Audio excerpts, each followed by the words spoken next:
What's going on, y'all? Welcome back to For the Nation podcast. This is episode 6, and we are talking all things real estate. Today's guest is Natalie Poteete. She is a 17-year veteran of the trade, owner of Remax Reinvented and Motto Mortgage here in Augusta, Georgia. We talk some of her background and how she got into real estate, the market, why it's so crazy right now, and why real estate investing is her favorite source of investing. So without further ado, let's get to the episode.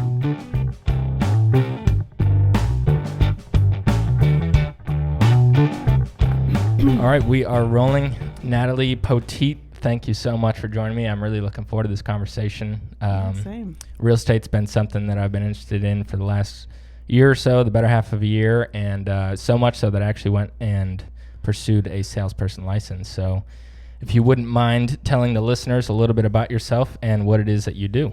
Yeah, absolutely. Thanks for having me. Absolutely. I'm glad to be here. So I am the broker owner of Remax Reinvented and Motto Mortgage. So I have been in the real estate business for 17 years. I started a team about 7-8 years ago and kind of grew my team. I've been with Remax almost my entire career, 15 years now. Started my team. We got to the point where we were doing quite a bit of volume, and I kind of looked into opening up my own franchise, and I did that about 5 years ago. Actually, it's been only about 4 years now. So opened up my Remax, and about 3 years ago, I opened up my mortgage company, and here we are. So I'm still running a team. We got about 15 people on my team, and about I think we got about 44, 45 agents in the office. Wow. So yeah. That's a large leap from a 17-year career. That's pretty awesome. Do you find that careers, and I'm going to touch back on like the fact that you own both of these, but do you find that careers kind of take that leap pretty quickly in real estate? Because I feel like it's kind of, you're the master of your own destiny with real estate. Yep. I think that's definitely the case with a lot of real estate brokers, especially. They come out of the real estate business, but sometimes people that are salespeople aren't always the best business owners. So, I mean, you see brokers from all different backgrounds. Sometimes they come out of the real estate business, and sometimes they're just good business people. Yeah. So especially at Remax, we have a big mix. I mean, Remax is, one of the largest companies in the world, is the largest company in the world. So we have so many agents and so many brokers, and you would be surprised that the background of those people are kind of all over the place. Awesome. So at what point did you realize that real estate was the right career for you? That's a good question. So I started my career right about the same time I started my family. So I have 2 kids. My daughter is going to be 18 this year, actually. My son is in college. So I got my real estate license right after my son was born, because I decided that I didn't think staying at home with my kids was going to be the right move for me. I did that for a few months, and I went, oh my God, I need to find a job.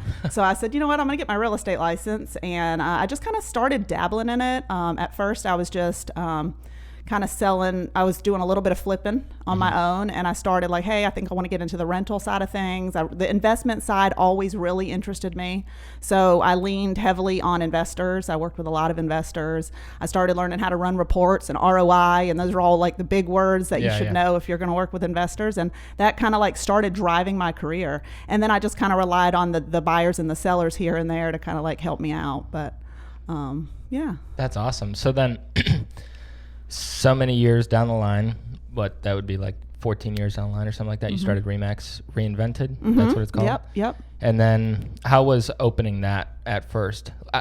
Yeah, how was that? That's a good question. It was a big challenge. I'll be honest.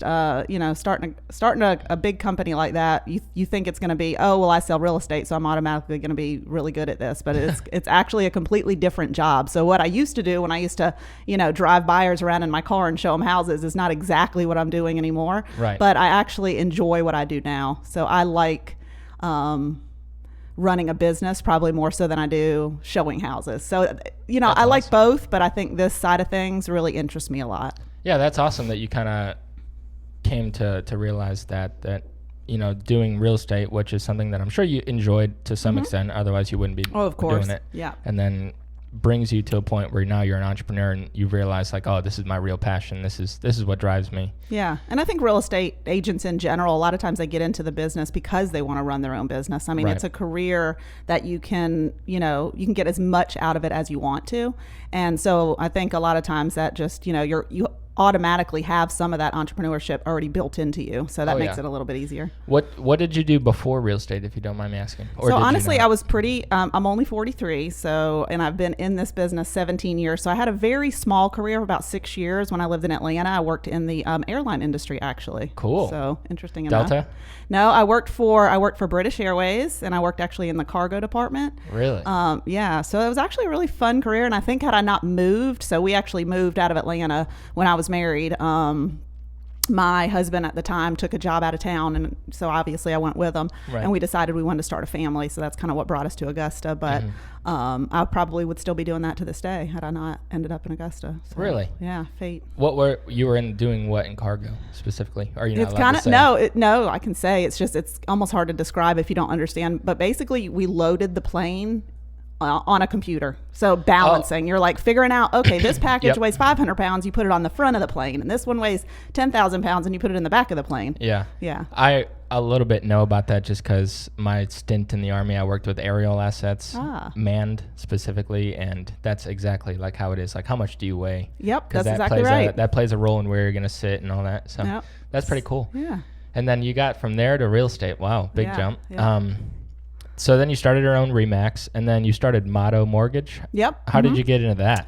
So it's kind of funny. Remax actually reached out to us because they decided that they were going to get into the mortgage business. So Remax, obviously, when you are working with buyers and sellers, you have a good opportunity to be able to, give a referral for a mortgage company. So Remax knew, okay, this is a good business. If we want to open another company, this would be something that we could think about. But how can we offer this to like their owners? Because Remax is independently owned and operated. We all own our own franchises. So they came up with this concept of kind of like a mortgage in a box, basically. So we're a mortgage broker, but we're also a franchise. Really? So it's an offshoot of Remax. So the owners of Remax actually came up with this concept and have developed it all the way through. Wow. What do you like more? Because it sounds like you're more of a numbers person. So what side of the house do you like more? Well, honestly, I really, really enjoy the mortgage aspect of things, but I'm not that involved with that company. Actually, I wish I was more involved because I'm so busy on the real estate side. I don't get to spend that much time on the mortgage side. So I kind of rely on my people to do that, but they do such a great job that it's kind of nice. So. Yeah, one of the things that stood out to me, and this is just from doing a little research and watching the Donuts with Danny thing with your brother. You said that you kind of like to take the emotion out of buying a house. Like you see it as more of an investment than an emotional investment for sake of a better word.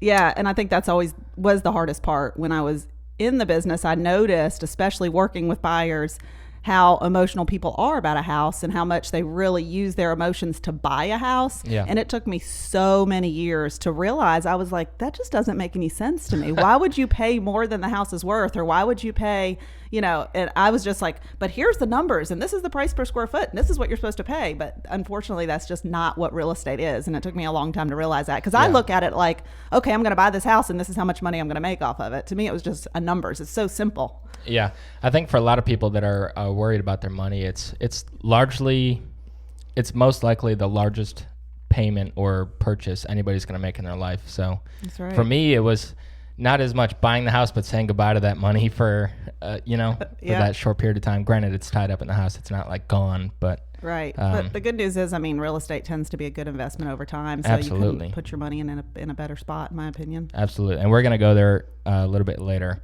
But can you tell me about your first sale? What was that like? My first sale. Okay. So lucky enough, I had some friends that I had met just from living in Augusta. And so, of course, my friends had found out I got my real estate license, and I had a really close friend of mine, or I felt was like a really close friend of mine, and she was moving. She was relocating to Atlanta. And she said, you know what? What better person to list my house than you? Like, we trust you more than we do anybody else. Yeah. So actually was a listing. My first sale was a listing. And I listed the house. And I think overall everything went well, but I learned more during that transaction. I just couldn't believe it. By the time it was done, I was like, oh my gosh, this is not what I was expecting. It was completely different. Yeah. So. Yeah, that's what they say in the sales school is like, they teach you, like the school seems more like just law and rules and regulations. And then when you get kicked out in the field, it's so much different. Like completely you don't have to do like 80% of what you just learned. It's all done behind the scenes by somebody else. So Yep. What side do you like better, the listing side or like buying side? Probably the listing side. And that's just because I feel like it's a little bit easier in terms of being able to give people exactly concrete numbers. And when on the buying side, like I said, it's so emotional. And I think I'm not as good with people's emotions. I think on the listing side, I can go in and say, I know what your house is worth. Here's what it's worth. Based on the numbers, here's what your house is worth. But with buyers, they don't care what the house is worth, right? Yeah. It's all emotional. Like, where do they want to live? Where do their kids want to go to school? That is Where true. is there a park? Where is there where's the closest Starbucks? How long does it take me to get to work? Those are all things that people think about when they buy a house. And when they sell a house, it's so much more like, hey, how much money do I have to bring to closing, or how much money am I going to get at closing? Yeah. So I think that's why I like the list side. But first time home buyers are fun. Yeah. So sometimes I miss that. Yeah, it was a ride, especially during this market for us. Yeah, this market's been a little bit crazy. Do you hate Zestimates from Zillow? I would say I hate Zestimates. Yes. That's what everybody says. They hate it. Like, people get this idea of what their house is worth based on Zillow or something like that, and it's really like, they'll be mad if it comes back, if a comp comes back low, and you're like, what the heck? Right. Zillow says this. Yeah, and I mean Zillow's really just a computer. So it's not a human being looking at those numbers. So all they're doing is saying, listen, we're going to look at the houses that have sold in your area. But the difference is, like, for instance, your house. I mean, there could be a house across the street that is sold for a different price, but the neighborhood that's across the street from you could be completely different style neighborhood. And those houses could be selling for a lot more or a lot less. So I think the neighborhoods being so different from area to area is what really hurts Zestimate the most. Yeah. Because they pull from a radius, unfortunately. Have you had to deal with somebody like that, where they're like, what? Like, to be honest, most people are pretty realistic when it comes to that kind of stuff. Really? I think most people really do listen and understand that. And I think most people are a lot like you. They're like, okay, I saw this estimate. I think my house is probably worth. But a lot of people think, what I've dealt with more than Zestimate is everyone thinks they know what their house is worth, and everyone has the best house in the neighborhood. So that's usually the hardest thing to get through. And hey, to be honest with you, I think my house is the best house in my neighborhood. I have to go, maybe I don't have the best house in the neighborhood, right? Because everybody thinks that. They're proud of their house. Yeah, absolutely. Especially with all the blood, sweat, and tears a lot of people put into it. That's right. And they want it all back. And they don't realize you can't always get it all back. Absolutely. So. From what I've heard, the best spots if you're going to renovate a house is kitchens and bathrooms.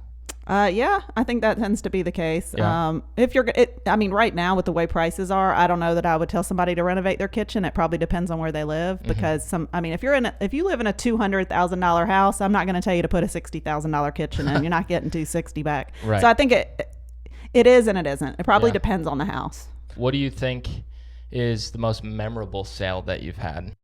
Hey y'all, pardon the interruption, but I need to take a minute to tell you about my good friends over at Kings Creek Apparel.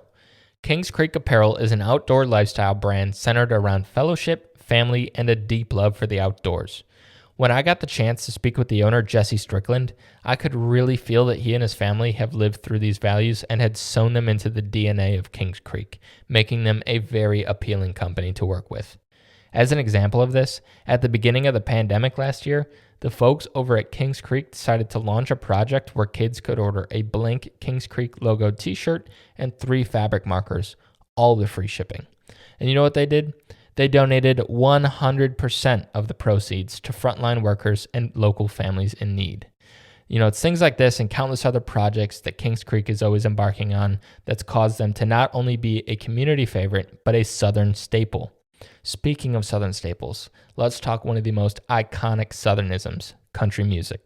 Some of y'all that are plugged into the country music scene might have noticed that some of Nashville's best are rocking the wood duck. I'm talking about the amazingly talented Ray Fulcher, Luke Combs, and many other country music greats and up-and-comers. What's interesting to me is that their music has touched the lives of millions of people throughout the world. So to see these guys champion a brand that cherishes creating real, meaningful relationships is not only truly inspiring, but a real testament to their character.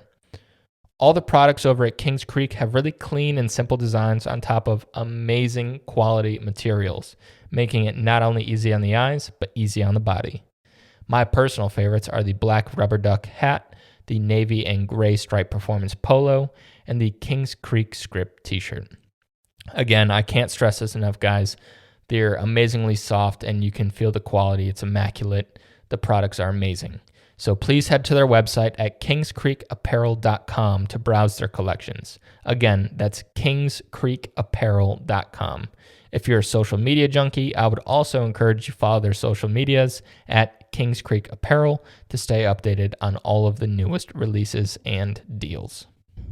Have you had any like wild, like just crazy experiences? Oh God, I've had more crazy experiences than I can even remember, but probably my most craziest ones, and I wouldn't probably narrow it down to just one, but the few times that I've had somebody walk away at the closing table, and it's only happened twice to me, but other agents in my office it's happened to. It's where it's not that I say they walk away at the closing table. What I mean is they just don't show up for closing, and they refuse to buy the house the day of closing. It's only happened twice to me, but usually it's an emotional thing. Yeah. And most of the time you can get through it, because a lot of times you'll have buyers say they're not coming, but then they really do come. So they get mad, they go to the walkthrough and the house is a mess or whatever. And we're not closing. And usually you can kind of overcome the objections when it comes to that stuff.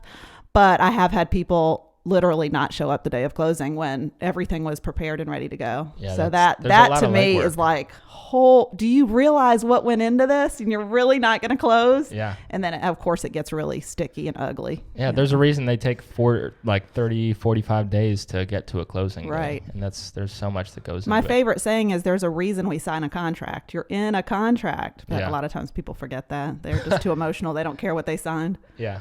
Yeah. Wow. I'm bad with emotions. Have I mentioned that? Yeah, a little bit. It's all right. It's just you're a numbers person, which is, yeah. I mean, that kind of ties into everything. So let's get more into the investing then. All right. Is real estate, I think you kind of mentioned it. You think that real estate is a good investment option for people?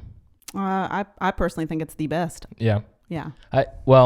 So I read Rich Dad, Poor Dad. Have you ever read that? I haven't, but I've heard of that book. It's on my list. I have a long list, and I haven't got to that one. His big thing is like, you should only buy assets, and an asset in his term is something that can make you money. Mm-hmm. And looking at it, I think that it's probably one of the only like real true assets that's they have historical trends of just staying in value or gaining value. Yep, I agree with that. That's actually been one of the things that I talked about with people that talk about where they invest their money. And to me, it's like, and I mean, I'm not just telling people to invest their money, because I'm saying I do this too. Mm-hmm. I own 0 stocks. Yeah. I own 10 rental properties, right? So I do it. I'm not just telling you to do it. I'm doing it. So, I mean, I truly believe in it. And the reason I've said it, and I've done it all the years that I've bought rental properties, for the past 20 years, when I started buying rental properties, I've always said, why do you want rental properties? Because I can touch it. I can feel it. It's not going anywhere. Yeah. No matter what, even if the entire economy collapses, I will always have that rental property. It will always be income producing. Right. Let's say rent prices go down. Okay, I'm still getting rent. It might not be as much, but I'm getting something. Yeah. So, I mean, that's the way I've always looked at it. What do you think is the best way to get into rental properties? Is it like buy it, make it your primary residence? I get that question a lot. Like, because for some people, I think there's a specific type of loan. Like if you're going to buy a property as an investment property, you have to put 20% down. Right. Typically, 20% is the minimum. There are a few out there that you can do with 15% down, but I don't recommend it, because then you have mortgage insurance. Right. That's something else we can talk about. But I mean, I think the number one thing is, if you want to look into investing, is to do your research. I mean, learn. You should know what all these words that I'm throwing out. You should know what all that means. Yeah. That's the first thing. And then, obviously, I think the primary residence is a great way to get started for people. It's how I got started. Yeah. My very first rental property was my primary residence. I lived in the house for 2 or 3 years, and then I moved and I kept it, right? And then I just built on that. It's a great way to get started. But if you don't want to do that, you really need money. That's the first thing I tell people when they say, I want to be a real estate investor. How much money do you have? Right? And most people are like, well, I don't have any of my own. And so, okay, well, that's going to be tough, because then all you can really rely on is somebody else's money. If you want to be a real estate investor and you don't have any money, you got to work with somebody else's money. So now you've got to get the knowledge, and you've got to be able to convince that person. Right. So what do they call that? OPM, other people's money? Yeah, other people's money. OPM. That's what I see on all like the social media with the whole real estate buzz that's going on. People are like, oh, let me teach you how to use OPM. And for me, that just sounds like you're tying your hands behind your back. Well, to me, it's almost like just getting a job. I mean, that's what you're doing. You're not, investing anything. You're working with somebody else's money to make them money, and then they might give you a little piece of it. But that would be the same as any job that you'd have, right? Right.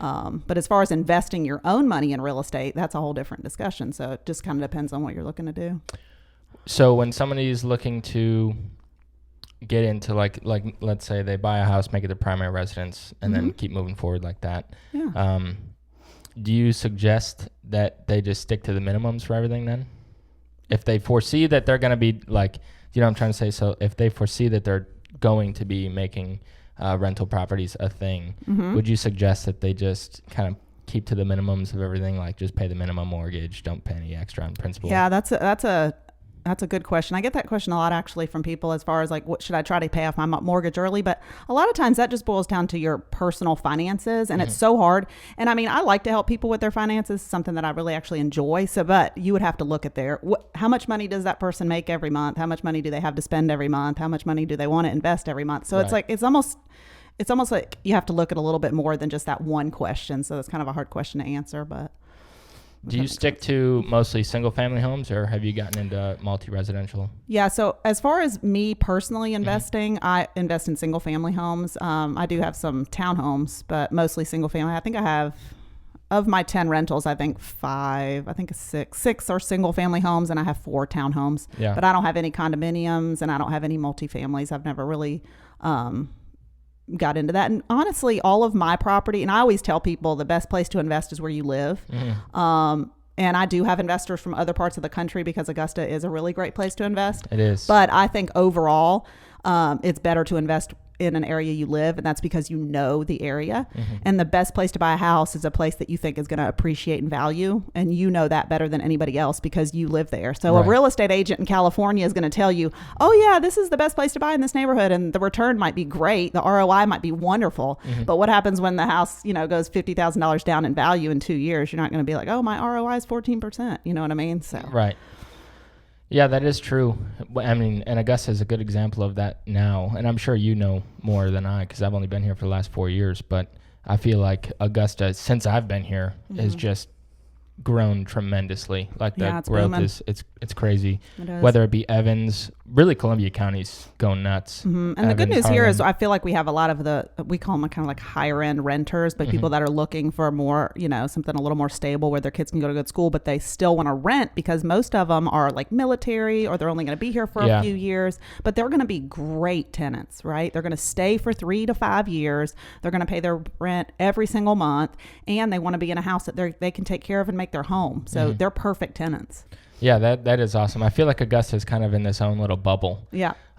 Just from talking to people, like we didn't really see any of the terrible stuff that happened during the whole election cycle. Like we're kind of in this like secluded little bubble. We didn't see a huge downturn in 2008 and 2009 either, like a lot of parts of the country. Really? So, yeah. So, I mean, I lived it every day. So, I mean, I saw it. Yeah, of course we had some, a little bit in the market, but compared to like Atlanta, like our shift here was nothing compared to some of the bigger markets. So we were lucky. Yeah, that's pretty. What was it like? So you were a relatively newer real estate agent at that point. Licensed What was in that 2004. Like? So I kind of got started when the market was really, really good, kind of like it is now, but it was not to this level, I'll tell you that. But I mean, the market was strong when I got in. So I was like, oh yeah, everybody wants to buy houses.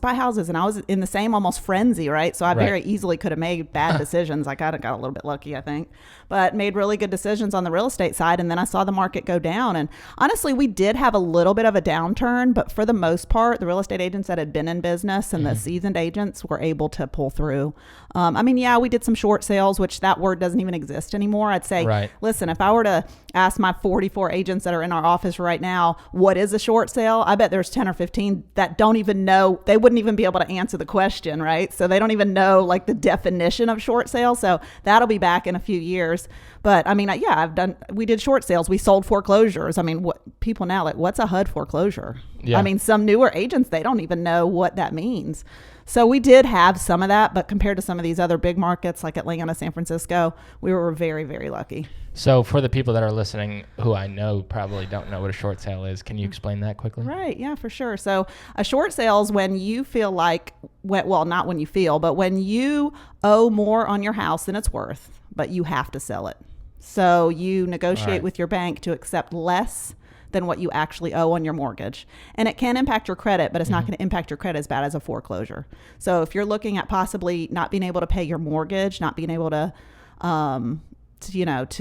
satisfy your loan, and you can discuss with your mortgage company your options. That is one of your options. Deed in lieu of foreclosure is also another option. That's where you basically turn the house over to the bank. You just sign your deed over to them, and the repercussions won't be quite as bad as if your house actually goes into foreclosure. Really? So then at that point, if you do the deed in lieu of foreclosure, is it just like one of those courthouse type sales from the bank, or how does that work? No, so a deed in lieu of foreclosure, you would actually have an attorney prepare the paperwork. The bank would actually have an attorney prepare the paperwork, and then you would just go to the attorney's office and sign the deed over to them. Awesome. And then what does a bank do with it? The bank would actually sell it. Oh, yeah, they would take it back just like they would a foreclosure, but it's saving them all that time and money. So in order for the bank to foreclose, they're going to have to run it in the paper for 4 weeks. They have to cry it out on the courthouse steps. They have to have an attorney do all of that. They have to do the title work. Then they have to do the eviction. A lot of times there's cash for keys. There's all these different programs. So it's a lengthy process. Yeah. But the deed in lieu is where you're actually saying, listen, I want to cooperate. I just can't afford my mortgage right now. So what do I need to do? Yeah. Interesting. Do you ever recommend or have you ever bought a foreclosed home, like personally for an investment? Oh, I've bought a lot of them. Really? Yes, I have. Yeah. So I didn't know this. Of course, I learned this during the pre-license class, but you have to have all the capital like up front to buy a foreclosed home. Does that sound right? Well, the way it works is if somebody's losing their house to foreclosure, the bank is going to do... They have to sell the house on the courthouse steps, right? Right. So they run it in the newspaper. The attorney runs it in the newspaper, and then they cry it out on the courthouse steps, and the highest bidder gets it. But what happens is, let's say there's 100 foreclosures in Richmond County this month, and let's say 5 of them sell, 95 of them aren't going to sell because the opening bid will be higher than what an investor is willing to pay.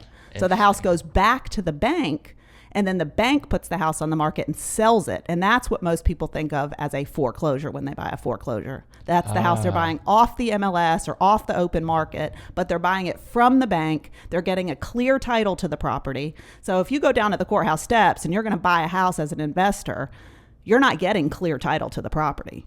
You're buying a mortgage, right? So that's a whole nother ballgame. That's for the serious seasoned investor. That's the one where you have to have all the money. That's like up where front. you have You to have can't cash. leave or something like that. Right. You only So, have an hour to pay everything. Yeah, you bring your money with you, Yeah. and you buy the house there, and you pay cash for it on the spot. Yeah, that's you bring some, cashier's checks. Yeah, gangster real estate agents doing that. Jeez. Yeah, it's mostly investors. Yeah. Cool. So the foreclosed homes, I didn't know that. That's pretty interesting. So most people, when they say I bought a foreclosure, they bought a foreclosure after it was foreclosed, and then the house goes back to the bank. Then the bank puts the house on the market, and they sell it, and they call it a foreclosure. That's what they call it. Yeah. So the foreclosures that you see on like Zillow or something, like just any real open listing platform, are those like that's those what are you're talking typically about? bank-owned Bank-owned foreclosures. That's what we call them. Cool. Yeah. That's pretty cool. Real estate 101. Yeah. What about the tax? If they like are lacking in tax, I forgot what it's called. Yeah, tax sale. A tax sale. How about those? Yeah, that's a little bit different and a lot more complicated. And honestly, I've never bought a house at a tax sale, and I've never really been involved with anybody that has bought a house at a tax sale. But I've heard, so I know a little bit about it. I know you buy it and then you have to wait for a year. Yeah, they have like a year to pay back. A rescission to pay their taxes. Right. Yeah, so it gets really kind of sticky. I don't really know that much about that because I'm not going to wait a year to find out if I'm getting a house. That's a lot of money to tie up. You know what I mean? I don't blame you. For me, I don't really like to tie my money up like that. So that wouldn't be something I would ever look at. I don't blame you. So in the beginning, you said that you started with some flips and whatnot. When you are buying a house and you're looking to flip it, how do you go through and say like what takes priority? How do you figure that out? Yeah, that's a good question. I mean, honestly, you don't make your money when you sell the house. You make your money when you buy the house. So everybody's looking for the deal. Heard that. Right. So, and people would always say, especially when you're new in real estate and you run into people that want to be real estate investors and they're like, hey, if you find a house that's like 50% of what it's worth, call me. And I'm always like, well, don't you think I would buy that if I can buy a house for half of what it's really worth? Yeah. Right. So, I mean, yeah, everybody's looking for the deal. Every investor out there wants the house that's 40% under market value. That's what they all want. That's what everybody's trying to find. And when you find it, you buy it. I mean, that's really Yeah. it's not any more simple than that. You Right. find the deal. When you find the deal, hope you know if it's a deal. I mean, ask your real estate agent. Right. But if you think you're getting a great deal, that's the hardest part. And then you just fix it up. I mean, it's not hard. You put wood floors in and, You just paint follow the neutral trends, colors yeah. and whatever. I mean, I think that part's the easy part. That's the fun house flipper part, right? Yeah. Did you ever get down and dirty and break down walls and do all that? No, I don't get. I mean, it's not. I'm not the HTV. Yeah, I buy the house, and you just hire a contractor Leave and that get a to floor Chip guy and in there and a Joanna Gaines. painter and whatever. Yeah. That's funny.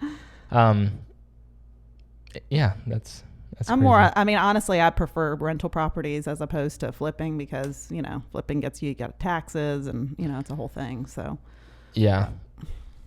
Have you ever had like really bad renters? Because that's what puts a lot of people off. I think of the whole having a rental property is like I've heard so many horror stories, and especially now during the pandemic, where I think the federal government was kind of like you don't have to pay rent. Yeah. So, Honestly, we've been really, really lucky. We actually have a huge property management department in our office, and we really haven't had that many people not pay during the pandemic. We've been pretty lucky.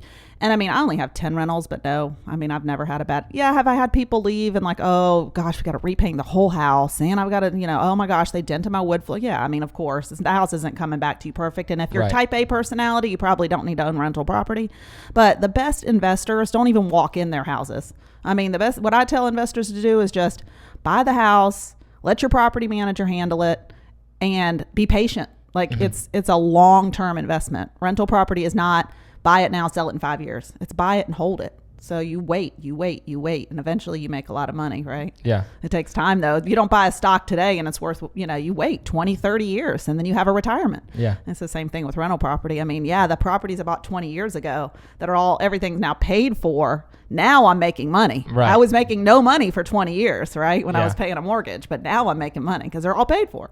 Yeah. So That is something you just got to wait. It's you're playing the long game because essentially they're paying down the mortgage for you. Right. So, I tell people to buy them and just don't look. It's the same thing when you invest in a 401k. You don't open the statement every month and go, oh my God, I don't know what to do. And you just don't even hardly look at it. You're like, oh, whatever. It made money this month. Yeah. The next month you're like, didn't make any money this month. And you just.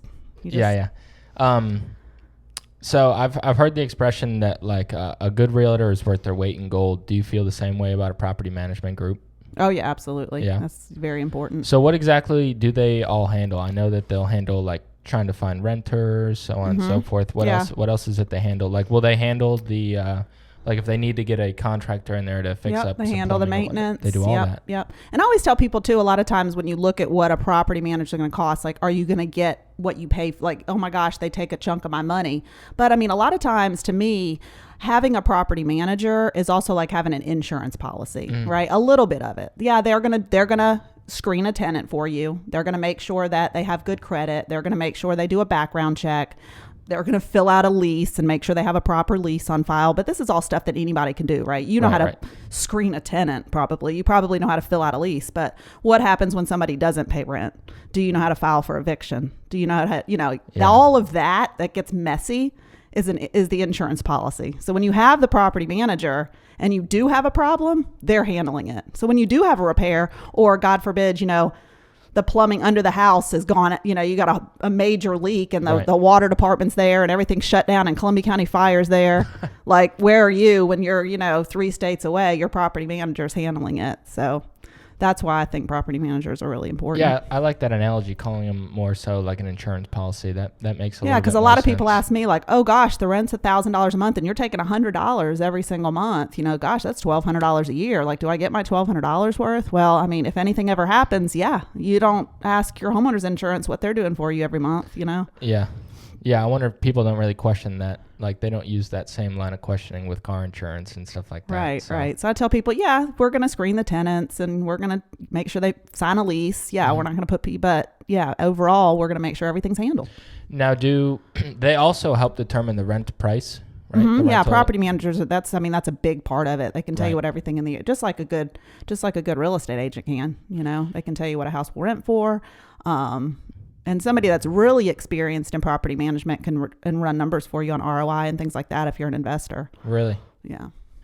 That's really, what is like some good numbers to look for? Do you have like benchmark numbers where you're like, all right, I'm not going to get into a house unless I can get this percentage back or something? Yeah, like I mean, that? I think easy numbers is 10% ROI is what you should look for. Yeah. You got to take into account your overhead. You're always going to have taxes and insurance. You're going to have a mortgage payment, and you're going to have, and it depends on what your investment truly is. Like some people want to buy rental property and take out a mortgage, and they want to just put $10,000 as a down payment. Well, what is your actual investment? It's $10,000. It's not $100,000 on the house you bought, right? Yeah, so your investment's $10,000. So initially, you're not making any money on $10,000. If you're making 10%, you're not making that much money.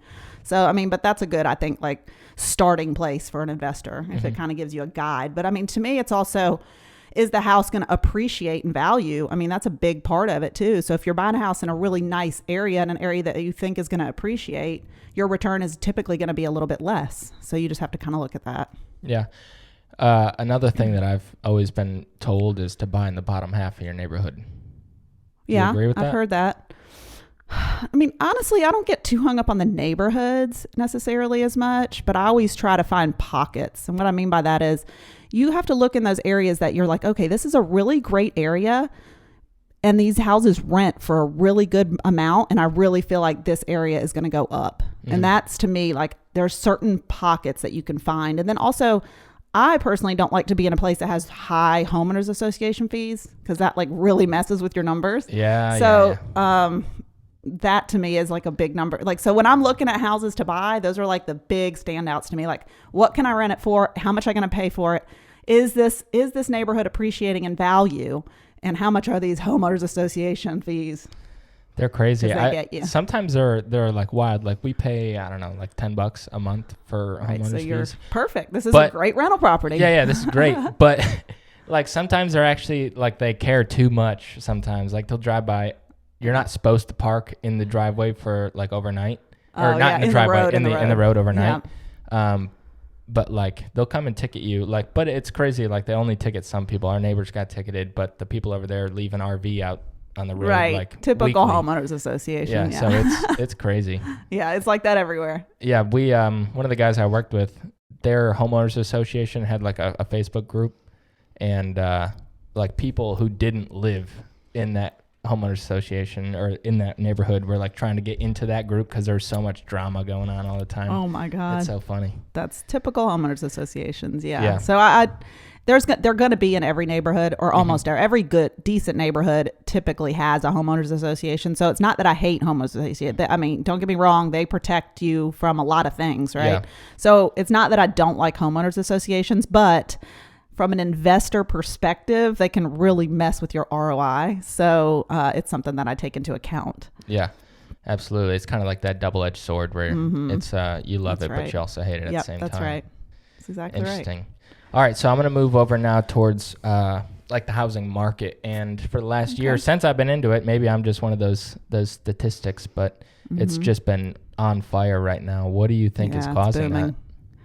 I mean, I think there's the number one factor obviously is supply and demand. I mean, we just don't have any inventory in Augusta. Yeah. So, I mean, a lot of people have all different theories as to why that is. But I mean, I think we're just seeing overall every single house that goes on the market is just selling. We have 1.5 weeks worth of inventory in Augusta right now. So as opposed to, say, a normal market would be 3 to 6 months of inventory. So we just don't have houses for sale, and so that's our biggest reason, and that's what's driving up the prices. It's solely based on supply and demand. Yeah. Has it like the listings that you've been a part of? Are people throwing like crazy numbers out there? And yeah, we're seeing a lot. I mean, I would say for the most part, we get over asking price on almost every listing. Yeah. A lot of contingencies are being removed. A lot of people going in with no due diligence, which means they have no, time to do there's no home inspections or anything like that. So we're seeing a lot of that. And that's why I think right now, real estate agents are playing a big part in the market, and having a good real estate agent really can, they can make or break your deal, because they can help guide you through some of that stuff. Because that stuff, it gets really, really tricky, especially from a homeowner, a buyer's perspective, especially somebody that's never bought a house before. Like, oh my God, I'm going to buy this house without a home inspection. Like, hold on. But if you have an agent that can really walk you through that, you can possibly navigate around it. There are ways, things you can do. Maybe you can bring the home inspector with you to the showing, have them check the roof, the heating and air, the big ticket items, the foundation, so maybe trying to figure out a way to say, hey, I know I'm going to want to buy this house. It's 30,000 under what I think it should be. What can we do to make it happen? Instead of just, maybe thinking outside the box a little bit, looking at some options. So in your 17-year career, how long have you ever seen the market like this before? No, nothing even close. Really? Nothing even close. I've never seen houses go for over asking price in this area before until now. That's insane. And actually, real estate agents that I talk to that have been in this business 40 years have never seen a market like this. Really? Yeah. So I think rates are at an all-time low. And I know that's just a word we throw around, but when we say rates are at an all-time low, they've never been this low in the history of rates, right? So, the Fed is keeping the rates so low that's also another reason. Everyone wants to buy a house. Why? Because they can, because the rates are so low, right? And then on top of that, the Fed is just dumping money into the economy, right? They've put $3 trillion in the economy since COVID. That's a lot of liquidity. What are people doing with it, right? So PPP money is going to these companies, and now these companies are giving all this money to their employees. And what are their employees doing? They're working from home. And what do they need? A bigger house. And they have the money to buy it. Yeah, so that brings me to it's a question that I was going to ask you is, do you think that the pandemic has influenced commercial real estate in any real influential way? Because businesses, like you said, have now moved to a more remote style or like a hybrid style of working where you can have the option to work from home. And some people prefer that. Like they won't take the job unless they can work from home. So I think there is going to be some of that. I think we're always going to have brick and mortar stores, right? Ladies are always going to want to go shopping, right? It doesn't matter. We don't, doesn't pandemic or not. But the work from home stuff could potentially impact. I haven't really even thought about that. That's a really good question. It's a good point.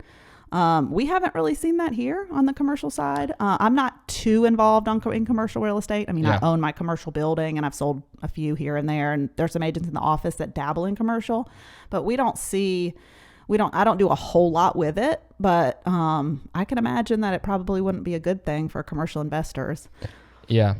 That's the thing is, I think retail specifically, that's where it's going to be tough because you have a lot of businesses like Bed Bath & Beyond, they're moving direct from business to customer, and a lot of people are doing that, like direct sales. I know I order everything on Amazon. Yeah. I'm sorry, but if I need a toaster, I do not go to Bed Bath & Beyond to get it. Yeah, right? yeah. We just log in and it's 2 there. days later. Yeah, 2 days later. So, and it's cheaper usually, and it saves you time. We just don't go to the stores. So yeah, I can imagine. Yeah, and I wonder though if it'll last, right? So the pandemic's only going to last so long. Hopefully. Right. So I wonder if it'll last, and like if now would be a good time to get into commercial real estate as an investment opportunity if it's going to like sell lower in value. But I don't know if they are going lower in value now. I honestly have not found that they are. And really? At commercial agents that I've talked to, which I don't have a ton of people that I know that are in commercial, but the ones that I have spoken to haven't said that it's slowed down, hasn't skipped a beat. Yeah. So I guess there are still places looking to, even if they're not, even if they don't need the larger facilities, it kind of translates to something else. So for instance, Bed Bath & Beyond, like let's say they don't need this brick and mortar store anymore, so they're going to close down. But all those people that now are buying everything on Amazon now needs to build a warehouse. So now they're buying space, which they are in Appling, and they're building a new Amazon facility, which is still commercial space. It's just kind of moving it from one place to another. So I don't know. I guess we'll have to just wait and see what happens with that. I'm kind of keeping my eye on it. I want it to dip selfishly just because I'm looking for a little commercial space. Oh, you want something 40% under market value? Yeah. Oh. Look at me. The typical consumer. Typical consumer. Yeah. So what do you think is going to happen with this market? Do you think it's going to bust anytime soon, or do you think it's going to continue to rise? Because I've heard both sides of it. I've seen people calling the doomsday like, oh, it's going to bust. Then I've heard people say the feds won't let it bust because of all the money that they've been putting into it. And I've also heard that there's no real signs, or like there's no information that's going to allude to it falling anytime soon. I don't foresee a crash like we saw in 2009 or 2008, only because that was solely based on subprime mortgages, which we don't have. And most of the people that are buying and spending now, they're putting money down, they're spending their money. So, it's just a totally different type of economy, but I don't think it'll last forever. I mean, as far as I'm concerned, is if the rates go up, that will affect the buyers, because I think right now the rates are low, and especially investors. I mean, investors are coming out of the woodworks because A, they have money, and B, they can borrow money so cheap that they think they'll never be able to borrow money at these rates again, and they might as well take advantage of it. So they're maxing out whatever it is these banks will give them. Like, oh, I can have $1 million. Okay, I'm going to go buy a $2 million property, and I'm going to invest my $1 million, and I'm going to take your other $1 million that you're going to give me at 2% interest rate, and I'm going to have a great return. So why not, right? So I think it's just a combination, and I think that's why the market is so crazy right now. And I mean, you'll see it on the real estate side too, when you can ask the real estate agents that are making offers with, buyers that want to actually live in the home. What are they up against? Cash buyers. They're up against cash buyers they have money and they're spending it. So. Yeah, it's so bad that so my future in-laws, they just sold their home, and I don't think it was any like investors that did it, but people were like writing notes as to why they should be the ones to like get the house. Yeah, and that's crazy. I've seen that. My boss, I think he was up against like people buying it versus investors buying it. And of course, like you're gonna go with the investor just because it's an all cash offer, like no contingencies, things like that. So yeah, people write the letters, but at the end of the day, I mean, I don't know. I mean, I'm a numbers person. I'm like, listen, if it's $2 more, I'm taking the $2 more. But some people really don't feel that way. So there are emotional sellers out there. I would say for the most part, most sellers are not going to be emotional about who's buying their house. But I mean, on occasion, a letter could potentially sway somebody. I mean, at the end of the day, especially if there's contingencies on the contract, you do want a buyer that's all in. Yeah. So I think that could potentially sway a seller. But for the most part, especially if there's no contingencies, I mean, why does it matter, right? They're going to put $5,000 earnest money down and 0 days due diligence with no contingencies. I mean, they're obviously all in, you know? That kind of speaks for itself. Yeah, absolutely. So what do you recommend to the first-time home buyer? Yeah, that's a good question. Especially now, because now it's a little bit different. I think the most important thing coming from the buyer's perspective is they just have to have money right now. So it's really, really tough if you don't have a little bit of money. Yeah. And I mean, honestly, just having a little bit of knowledge about what's going on, know a little bit about what a buyer's agent is and what they're going to do for you. Like, research and read before you just run out and try to buy a house. You used to be able to just run out and buy a house and a realtor could just open the door for you and tell you to sign here. But I mean, I think if you spend a little more time and don't just let that realtor open the door and sign here, you can make an informed purchase. Yeah.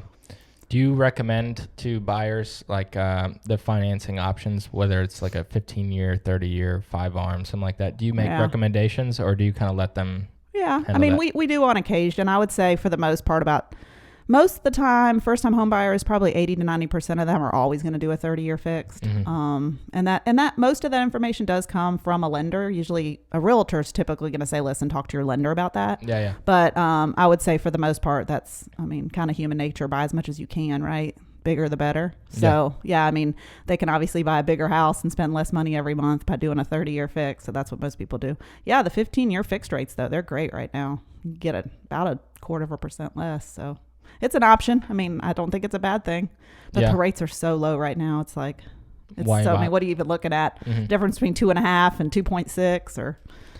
Do you refinance ever?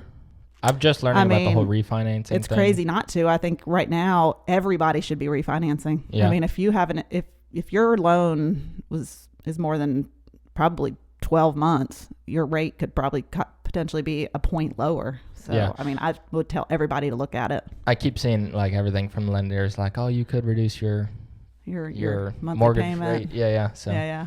But I mean, we got a pretty good deal on it. So. Yeah, and you've been here about a year, so you're probably okay. But I mean, you never know. The rates have just continually gone down and down and down. They have. So. All right. So moving more to the investment. Well, I guess we already kind of covered it. But so for the first-time home buyer, you say just try to make an informed decision. I think that's the most important thing. Yeah. Yeah, and then for the investor, that's just have money right now, right? I mean, you got to have a little bit of money if you're going to invest in real estate. I mean, it's hard to start with nothing, but usually about 20% down. So if you have a little bit of savings or, there are some other things you can look at. If you have some money set aside in a 401k or something, there's some options there. There's some, kind of creative things that you can look at and you can do if you want to be a real estate investor. And that's something that you can definitely do some research on. I could talk to anybody that's interested in something like that. Yeah. Do you do any builds? I don't know how much so a real estate agent will help with the build, but do you ever help people? What do you mean by build a house, like buy a raw lot and then build from there? Right. Especially now, and this is where real estate is kind of like this weird thing where you almost have to be informed about other arms of the economy, right? Mm-hmm. So if you are going to help someone build, you have to now know that lumber costs have gone 300% of what they were. So that's right. Yeah. You got to tell them, like, listen, the house that you thought you were going to build for this much, you're going to only buy, or you're only going to. Right. And a lot of people kind of have this idea that they want to build a house because they want to get everything they want in that house. Mm-hmm. But I think the biggest thing to remember, and it's hard for me because I'm a numbers person, is it's not really a good investment. I mean, at the end of the day, building a house is not an investment. You are spending 15 to 20% more for the same house, right? Because, really? I'm sorry, the builder is not going to do all this work and deal with you picking out tile and, oh, what color is my floor? And, oh, it's 2 shades too light. They don't do that for free, right? Yeah. They're marking it up 10 to 20%. So that's the reality of it, and that's the truth of it. Now, if you're not doing it for money reasons and you're doing it just because you want what you want, then yeah, of course, that's what realtors are for, to help you guide you through that. Building a house is a lot more complicated, I think, than a lot of people realize. And then there's a lot of factors that go into that too. Like, do you just want to do a pre-sale, which is more like in a neighborhood where you just get to kind of pick out your stuff, pick out your floors and pick out your countertops? Mm-hmm. Or do you want to build a custom house from the ground up and buy your land and pick your builder and that? And that's a whole nother, those are two totally separate things. Awesome. Alrighty. So I like to kind of close up. I have been doing this question where it's like, what's something that you leave as your legacy? But it's way too deep. It's way too deep. I don't even know. Don't ask it's me way that. too deep. So how about this? To somebody looking to get into real estate, whether it's now in this crazy market or in the future, what are some things that you'd recommend they do or learn or read before they get into it? Okay, that's a good question. So it probably depends. Do you mean get a real estate, like sell real estate? Somebody that wants to sell real estate? Sure. Okay. Just in the business of and real I estate. know a lot of real estate agents, there's so many different types of real estate agents too. You got the full-time real estate agent that is fully dedicated to selling real estate. They want to get up at 9 and they want to work on their real estate career, right? But is that most realtors? No. That's 20 to 30% of people that have their real estate license. So, if you want to be a full-time real estate agent, then I would say, hey, call me and I'll sit down with you and talk to you about how to become a full-time real estate agent. Most people just want to dabble in it. So if you want to dabble in it, go take the real estate course. You'll learn a little bit maybe, and you'll maybe figure out if it's something you really, really want to do. It's hard to dabble in real estate because it's kind of it's an expensive hobby. You have to pay a broker to hold your license. You have to do this. You have to have continuing education. People don't realize that, like, you don't just have a real estate license. Like, you spend money to have a real estate license. Yeah. So it's hard to dabble in it, but you can. If you're going to sell, 3-4 houses a year, you can do that. So that's why I initially was getting into real estate, just because I was like, oh, I'll do it part-time. And then the more you learn, you're like, oh, you can't really do this. You can do it part-time, but it's tough. And then are you really doing a service to your customers? To me, in my opinion, if I was buying a house or selling a house, I think I would probably want a full-time real estate agent, just because they're in the market. They know what's going on. They know exactly what your house is worth. I can tell you what any house is worth by looking at, and people that just have a real estate license cannot do that for you. Yeah. So, that's the biggest, hardest sale if you're only going to sell a few houses a year. Is trying to convince people to. That's right. Essentially put in the work. That's it. Put in the work. There you go. How much time do you think you've spent analyzing houses and deals and whatnot? Oh God, every day. That's what I do. All day. You think the job is more that than it is persuading people? For me it is now, only because I don't have really necessarily clients as much as a lot of real estate agents do. So when a real estate agent, like in my office, for instance, calls me, they usually want help with the deal. So they call me and say, I'm trying to sell this house in Evans. It's in this neighborhood. It's 4 bedrooms. I can't find any comps. And the last 2 houses that are under contract, I think they went over asking. And what do you think? What do you think? So yeah, I look at that every single day. I get a call about that. That's the difference between a good agent and a great agent, is somebody that can really tell you what your house is worth. That's the hardest part. Yeah, that's awesome. All right, and then I'll finish with this last question. And to anybody who wants to start their own business, what's something that you'd recommend? Because Don't do you're entrepreneurial at times too. You got 2 little businesses going on here. So what would you say? Just don't do it? Yeah, it probably depends on what kind of business. But I mean, I think just do your research and be realistic with your numbers. I think a lot of times people have this kind of like, oh, get rich quick because I own a business. But it's just not that. Like you really have to be a numbers person, and you have to keep your spending in check. So like my number one to anybody that's opening a business is check your numbers, make sure you can afford it and have money. Like don't open a business when you're broke. Yeah. That's not the time to get started. It's good. Words of wisdom. Is there anything that you want to you plug before we get out of here? No, I don't think so. No? If somebody's got something for me, call me anytime. I'm happy to help. I'll plug it. That's what I like doing. Go to Remax Reinvented, Motto Mortgage. There you go. RemaxReinvented.com, MottoMortgage.com. There you have it. Natalie, thank you again. I appreciate it.